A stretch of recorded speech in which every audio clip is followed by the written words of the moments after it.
एक छोटा सा गरीब घर, टूटी छत, पुरानी दीवारें। कोने में बैठी मुनिया अपनी बीमार माँ की गोद में सिर रखे सुबक रही है। माँ बुखार से तप रही है।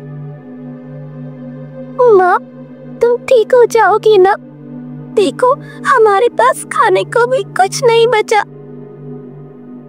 बेटी, भगवान सब ठीक करेगा, तो चिंता ना कर। लेकिन अब मैं काम पर नहीं जा सकती। मुनिया की आंखों में आंसू आ जाते हैं और सोचती है, फिर अचानक उठती है।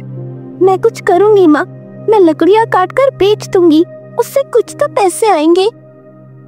अगले दृश्य में मुनिया जंगल में लकड़ियाँ बटोर रही होती है। तभी एक बूढ़ी औरत वहां प्रकट होती है, जिनकी आंखों में गहराई और चेहरे पर रहस्यमयी मुस्कान है। बेटे, इतनी छोटी उम्र में अकेले जंगल में कोई डर नहीं लगता क्या? डर कैसा दादी, मेरी माँ बहुत बीमार है और घर में खाने को कुछ भी नहीं है, इसलिए लकड़ियाँ बेचूंगी ताकि खाने को कुछ ला सकूं। अगले दिन बूढ़ी औरत एक गरीब, थकी हारी महिला का रूप धारण कर लेती है और मुनिया के घर के पास से गुजरती है। वो बहुत कमजोर और भूखी दिखती है। बेटी, मुझे कई दिनों से कुछ खाने को नहीं मिला, क्या तुम मेरी मदद कर सकती हो? मुनिया के पास घर में बस आधा कटोरा चावल और थोड़ा सा दूध होता है, जो उसने अपनी माँ के लिए बचा रखा था। वो बिना एक पल सोचे आधा हिस्सा उस महिला को दे देती है। बूढ़ी औरत मुस्कुराती है और सोचती है, ये लड़की अपने पास कुछ भी नहीं है, फिर भी जो भी है वो दूसरों को बांटने को तैयार है। एक दिन बूढ़ी औरत गांव की एक बुजुर्ग महिला का दूध धरकर मुन्ना की गली से गुजरती है। उसके हाथ में मिट्टी का घड़ा होता है, जो अचानक गिरकर टूट जाता है। वो गली में खड़ी होकर बोलती है, आए मेरा घड़ा टूट गया, अब मैं कैसे पानी लाऊं? मुन्नी अपने घर में देखती है, उसके पास सिर्फ एक ही मिट्टी का घड़ा होता है, जिसमें वो अपनी माँ के लिए पानी भरती है।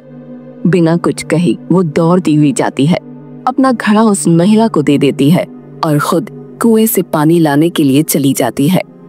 बूढ़ी औरत दूर से देखती है और मन ही मन सोचती है, ये लड़की सच में बहुत नेक दिल है, बिना कुछ सोचे समझे अपना सब कुछ देने को तैयार है। अगले दिन बूढ़ी औरत एक राहगीर के रूप में गांव के रास्ते पर जाती है और एक सोने की अंगूठी जमीन पर गिरा देती है। मुनिया लकड़ियां बटोरते हुए रास्ते में उस अंगूठी को देखती है। वो उसे उठाते हैं और इधर उधर देखती है कि किसकी हो सकती है। कुछ बच्चे उसे देखकर कहते हैं, अरे वाह मुनिया, तू इसे रख ले, तेरा भी तो कोई नहीं है। लेकिन मुनिया सिर हिलाकर कहती है, ये मेरी नहीं है, मैं इसे नहीं रख सकती, जिसकी भी है उसे लौटानी चाहिए। वो पास के मंदिर में जाकर पुजारी को अंगूठी दे देती है ताकि असली मालिक आकर उसे ले जाए। बूढ़ी औरत बहुत खुश हो जाती है और सोचती है, ये लड़की बिना किसी स्वार्थ के सच्चाई का रास्ता चुनती है। अब बूढ़ी औरत अपने असली रूप में प्रकट होती है और मुनिया से कहती है, बेटी, तूने अपनी सच्चाई, दया और ईमानदारी साबित की है। वो अपनी झोली से एक छोटा सा तांबे का कुकर निकालती है। ये तेरा उपहार है, ये कोई साधारण कुकर नहीं, जादुई कुकर है। तो ये अपने आप स्वादिष्ट भोजन बना देगा, लेकिन याद रखना, इसे कभी लालच में इस्तेमाल मत करना। जब भी भूख लगे बस कहना, हे जादुई कुकर, मुझे अच्छा अच्छा खाना दे, और ये तुझे हर तरह का स्वादिष्ट खाना देगा। लेकिन याद रखना, लालच मत करना। और जब तुम्हें इसे रोकना हो तो कहना, हे जादुई कुकर, जल्दी से रुक जाओ, थोड़ा मुस्कुराओ। तुम जो भी चाहती हो वो इसको बता देना। तुम जो चाहोगी ये करेगा, पर कभी किसी का बुरा मत करना। और मुनिया के कान में एक मंत्र बताकर चली गई। ऐसा कहकर वो बुढ़िया वहां से गायब हो गई। मुनिया ने पहले लकड़ियां काटी, जितनी लकड़ियां वो ला सकती थी उतनी लकड़ियों को अपने सर पर रखकर हाथ में जादुई कुकर पकड़कर वो घर आ गई। घर आते ही मुनिया खुशी खुशी अपनी माँ के पास गई और बोली, माँ देखो, मैं तुम्हारे लिए क्या लाई हूँ, बोलो ना, तुम क्या खाना चाहती हो? माँ को बड़ी हंसी आई और वो सोचने लगी, आज मुनिया को क्या हो गया है। फिर भी मुनिया का मन रखने के लिए वो बोली, मुझे तो खीर खाने का मन है, क्या तुम मेरे लिए खीर बना दोगी मेरी मुनिया? मुनिया ने तुरंत जादुई कुकर से कहा। हे जादुई कुकर, मुझे अच्छी खीर बना कर देना। जादुई कुकर तुरंत ही स्वादिष्ट खीर से भर गया। मुनिया की माँ बड़ी ही आश्चर्यचकित हो गई और उसने भरपेट सालों बाद खीर खाई। जब उन दोनों का पेट भर गया तो मुनिया ने कहा, हे जादुई कुकर, जल्दी से रुक जाओ ना, थोड़ा मुस्कुराओ ना। ये कहते ही कुकर में खीर बनना बंद हो गई। इस तरह अब जब भी उन्हें भूख लगती वो तरह तरह के पकवान कुकर से मांगकर खाया करते। धीरे धीरे पेट भरकर खाना खाने के कारण वो काफी सेहतमंद हो गए और बहुत खुश रहने लगे। एक दिन की बात है, मुनिया अपने सहेली के घर खेलने गई हुई थी। अचानक मुनिया की माँ को भूख लगी। उसने सोचा कि वो जादुई कुकर से गर्मा गर्म कढ़ी मांग लेती है। उसने बोला, हे जादुई कुकर, मुझे अच्छी कढ़ी बनाकर दो ना। कहने की देर थी, जादुई कुकर कढ़ी से भर गया और मुनिया की माँ ने पेट भर कढ़ी खाई। किंतु मुनिया की माँ ये भूल गई थी कि कुकर को कढ़ी बनाने से रोकने के लिए उसे क्या कहना होगा। वो तरह तरह के शब्द बोलने लगी, लेकिन कुकर नहीं रुका। धीरे धीरे कुकर में से कढ़ी निकलकर बाहर गिरने लगी। पूरा घर कढ़ी से भर गया, लेकिन कुकर नहीं रुका। अब कढ़ी घर से निकलकर पड़ोसियों के घर में भरने लगी। उसके बाद सड़क, सड़क के बाद गांव, जहां देखो कढ़ी ही कढ़ी। कढ़ी बढ़ते बढ़ते वहां भी पहुंच गई जहां मुनिया खेल रही थी। चारों तरफ कढ़ी देखकर मुनिया को सब कुछ समझ में आ गया और वो भागती हुई अपने घर आई। उसने देखा कि कुकर से लगातार कढ़ी निकल रही है और उसकी माँ परेशान बैठी हुई है। हे जादुई कुकर, रुक जाओ ना, थोड़ा मुस्कुराओ ना। ये कहते ही कुकर में कढ़ी बनना बंद हो गई। गांव के लोग बहुत दिनों तक चारों तरफ फैली हुई स्वादिष्ट कढ़ी को खाते रहे और मुनिया से इस कढ़ी का राज पूछने लगे। मुनिया ने जादुई कुकर के बारे में सबको बता दिया। अब उस गांव में कोई भूखा नहीं रहता। जिसके घर भी खाना ना होता वो मुनिया के घर आ जाता और मुनिया जादुई कुकर से उसे पेट भर खाना खिलाती। हे भगवान, ये तो सचमुच जादू है। मुनिया और उसकी माँ खुशी खुशी खाना खाते हैं। अगले कुछ दिनों तक वो इस कुकर की मदद से अच्छे से रहने लगते हैं। लेकिन तभी पड़ोस में रहने वाली लालची सुखिया को इस रहस्य की भनक लग जाती है।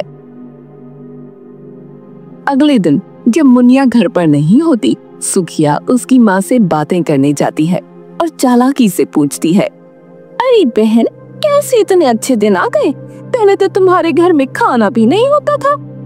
भगवान का आशीर्वाद है बहन, जब से मुनिया को एक जादुई कुकर मिला है बस उससे कहना पड़ता है और खाना हाजिर। सुखिया के चेहरे पर लालच भरी मुस्कान आ जाती है। अच्छा, ऐसा क्या? चलो जरा मैं भी देखूं। सुखिया बहाने से कुकर उठा लेती है और घर जाकर उसे आजमाने लगती है। हे जादुई कुकर, मुझे अच्छा अच्छा खाना दो। कुकर में तुरंत स्वादिष्ट खाना प्रकट हो जाता है। बुढ़िया लालच में आकर कुकर को बार बार इस्तेमाल करने लगती है। लेकिन अचानक, हे जादुई कुकर, और खाना दो, और खाना दो। और कुकर अचानक उबलने लगता है और खाना लगातार निकलता रहता है। घर में फैलने लगता है। पूरा घर खाने से भर जाता है। बुढ़िया और उसका बेटा खाने के नीचे दबने लगते हैं। अरे बचाओ, कोई इस कुकर को रोक। तभी मुनिया वहां पहुंचती है और स्थिति समझ जाती है। वो तुरंत कहती है, हे जादुई कुकर, जल्दी से रुक जाओ, थोड़ा मुस्कुराओ। कुकर तुरंत शांत हो जाता है। सुखिया सहमी हुई मुनिया को देखती है। बेटी, मुझे माफ कर दे, मैंने लालच कर लिया। अब समझ गई कि मेहनत और ईमानदारी ही असली जादू है। मुनिया मुस्कुराती है और कुकर वापस अपने घर ले जाती है। उसकी माँ अब पूरी तरह ठीक हो चुकी होती है। एक दिन मुनिया एक मंदिर के आगे से गुजरती है तो उसे पता चलता है कि गांव के किसान के घर में शादी है, पर डाकुओं ने पूरा दहेज लूट लिया।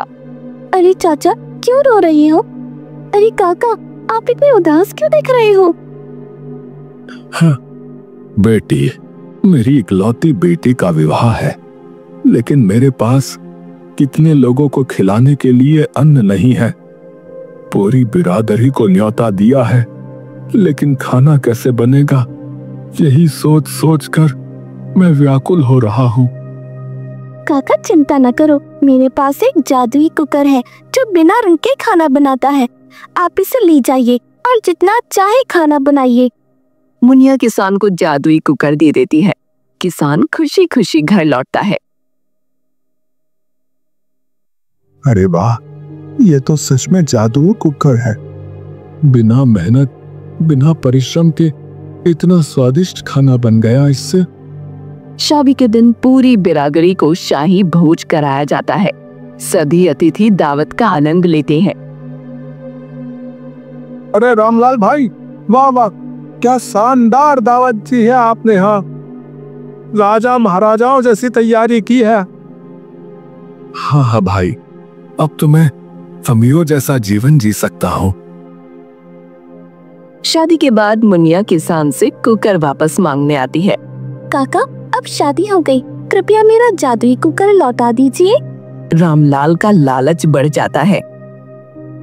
अरे बेटी, ये तो अब मेरे परिवार का हिस्सा बन गया है, मैं इसे नहीं लौटाऊंगा। काका, ये कुकर अगर गलत हाथों में चला गया तो बड़ी अनहोनी हो सकती है, इसे लौटाना जरूरी है। देखो लड़की, मैंने कहा ना, मैं अब इसे नहीं लौटाऊंगा। हाँ, ये कुकर मेरा है, तुम जाओ यहां से। मुनिया अपनी जादुई शक्तियों से कुकर को जगाने का मंत्र पढ़ती है। ओ जादुई कुकर, अब अपना असली रूप दिखाओ। अचानक कुकर हिलने लगता है और किसान के घर में हर तरफ उबलता हुआ खाना फैलने लगता है। अरे बाप रे, ये क्या हो रहा है? सब कुछ बह रहा है। अरे मेरा घर तो बर्बाद हो जाएगा। रामलाल, ये लालच अच्छा नहीं होता भाई, जल्दी से कुकर लौटा दो वरना पूरा गांव डूब जाएगा, बता रहे हैं। हाँ। रामलाल कांपते हुए कुकर उठाकर मुनिया को लौटाता है। बेटी, मुझे क्षमा कर दो, मुझसे लालच में गलती हो गई। याद रखना काका, जो ज्यादा चाहता है वो सब कुछ खो बैठता है। मुनिया कुकर लेकर चली जाती है और किसान अपनी गलती पर पछताता रहता है। रामलाल का लालच खत्म हुआ, लेकिन उसकी शाही दावत की चर्चा पूरे गांव में फैल गई। जब ये खबर गांव के लालची जमींदार रघुपति सिंह को मिली तो उसकी आंखों में लालच चमक उठा। अगर मेरे पास वो जादुई कुकर आ जाए तो मैं राजा से भी बड़ा बन जाऊंगा, कोई भी इसे मुझसे छीन नहीं पाएगा। फिर हमें चालाकी से वो कुकर हथियाना होगा। मालिक, लेकिन वो लड़की बहुत होशियार है, यूं ही कुकर नहीं देगी, बता रहा हूं। बेवकूफ, मैं ताकत से नहीं बल्कि चालाकी से इसे हथियाऊंगा। मुनिया अपने घर के बाहर बैठी कुकर को साफ कर रही होती है। तभी जमींदार वहां आता है। अरे बिटिया मुनिया, कैसी हो? मैंने सुना है कि तुम बहुत ही अच्छी और दयालु लड़की हो। कहिए जमींदार जी, आज अचानक मेरे घर कैसे आना हुआ? बिटिया, मेरी बूढ़ी माँ बहुत बीमार है। डॉक्टर ने कहा है कि अगर उन्हें स्वादिष्ट खाना ना मिला तो उनका बचना मुश्किल है। बस 2 दिन के लिए मुझे ये कुकर दे दे, माँ की जान बच जाएगी। अगर सच में उनकी माँ बीमार है तो मैं जरूर मदद करूंगी, लेकिन कहीं ये चाल तो नहीं? ठीक है जमींदार जी, लेकिन याद रहे कुकर का गलत इस्तेमाल मत करना। अब ये कुकर मेरा हुआ, मैं अब इसे कभी वापस नहीं करूंगा।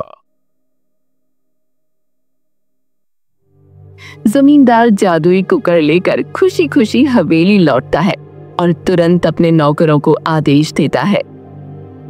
अब मैं गांव का सबसे अमीर व्यक्ति बनूंगा। जल्दी से इसका जादू देखो। जमींदार मंत्र बोलता है और कुकर से अनगिनत पकवान निकलने लगते हैं। वाह, वही सच में जादू है। अब मैं इससे कभी वापस नहीं करूंगा।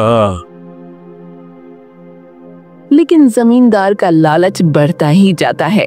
हर वक्त वो कुकर से खाना मांगता रहता है और कुकर थक जाता है। एक दिन जब मुनिया को पता चला कि जमींदार ने कुकर वापस नहीं किया, तो उसने अपनी जादुई शक्ति से कुकर को एक नया आदेश दिया। ओ जादुई कुकर, जो भी तुझे गलत इरादों से इस्तेमाल करे उसे अपने अंदर खींच ले। अचानक जमींदार खाना निकालने के लिए कुकर के पास जाता है और जैसे ही वो उसमें झांकता है, कुकर में से एक तेज रोशनी निकलती है और जमींदार को अपने अंदर खींच लेती है। अरे ये हो रहा, बताओ। कुकर के अंदर से केवल उसकी आवाज सुनाई देती है, लेकिन बाहर कोई नहीं देख सकता कि वो कहाँ गया। मालिक आप अंदर चले गए। अरे अब क्या करें? जमींदार जादुई कुकर के अंदर खिंच जाता है। जब वो अपनी आंखें खोलता है तो खुद को एक अजीब सी जगह पर पाता है। चारों तरफ रंग बिरंगे विशाल पकवान ही पकवान है। पहाड़ों की जगह समोसे, नदियों में बहता मलाईदार रबड़ी, पेड़ों की जगह जलेबी के टेढ़ी मेढ़ी टहनियां और आसमान में उड़ती कचौरी के गुब्बारे। अरे मैं ये कहाँ आ गया? ये कौन सी जगह है? उसी समय उसके पास एक बड़ा सा आलू का पराठा चलता हुआ आता है और बोलता है, स्वागत है पकवानों के देश में। अब तुम यहाँ हमेशा के लिए रहोगे। नहीं नहीं, मुझे बाहर जाना है। मैं यहाँ नहीं रह सकता। तभी एक रसगुल्ला दौड़ कर आता है और उसकी नाक के पास उछलने लगता है। अरे अभी कहाँ जाना है? पहले हमारे साथ जलेबी झूले पर झूलो, फिर दही बड़े की बर्फीली नदी में नहाओ।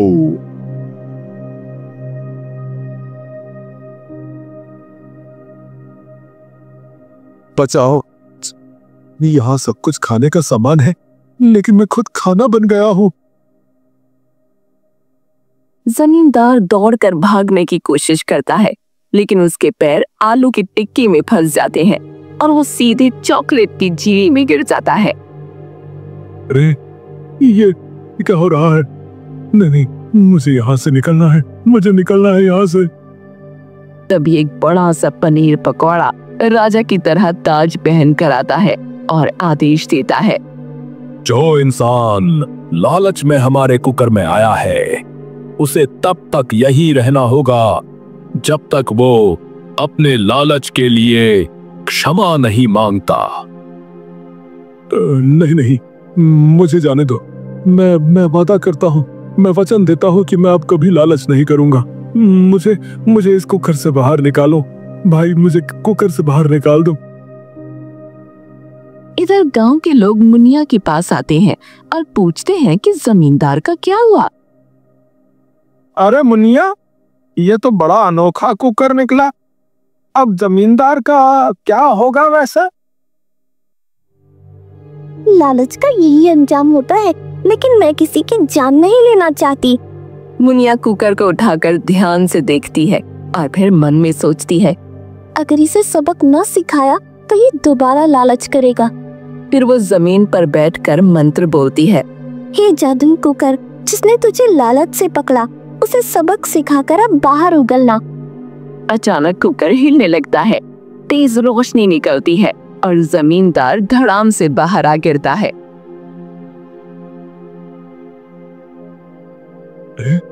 मैं बाहर आ गया? मैं बाहर आ गए? जमींदार की हालत बहुत खराब हो चुकी थी। वो बहुत कमजोर लग रहा था और उसके कपड़े भी अस्त व्यस्त थे। क्यों जमींदार जी, कैसा लगा कुकर के अंदर है? मुझे क्षमा कर दो, मैंने लालच किया, यही मेरी भूल थी। मैं अब कभी किसी से धोखा नहीं करूंगा। हाँ। जमींदार सबके सामने अपनी गलती मान लेता है और गांव वालों से माफी मांगता है। याद रखना जमींदार जी, लालच करने वालों का अंजाम हमेशा बुरा होता है। जो लालच करेगा उसे अपने कर्मों की सजा जरूर मिलेगी। कुकर वापस पाकर मुनिया अपने घर लौट जाती है और गांव में पहले की तरह शांति हो जाती है।